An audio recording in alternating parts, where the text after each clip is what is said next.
Is your fingerprint disappeared or missing from setting on Android due to a software issue? Or if you accidentally drop your phone, can make your fingerprint setting disappear? Don't worry. Whatever the reason is, getting that your fingerprint security option is easy unless you have serious issues with the hardware.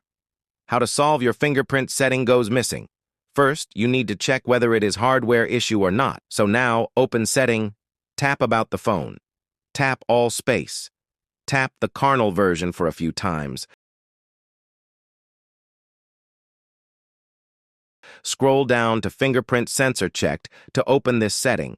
Make sure to remove your password from your device. Tap Enroll and use your finger to touch your sensor. If the test gets filled, that means you have a hardware issue. But there are some ways you can check to solve your problem before you go to the service center to solve your problems. Open Setting, scroll down to Apps Tap. Manage Apps Tap 3.tap. Allows all apps now. Type Finger. Now you need to remove Catch and Data for this.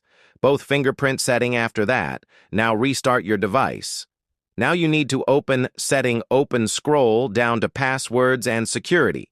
Tap Fingerprint, draw your pattern and set it up after doing all the process. You still have issues with your fingerprint sense search and can find the setting. To let me know in the comments section. Thanks for watching.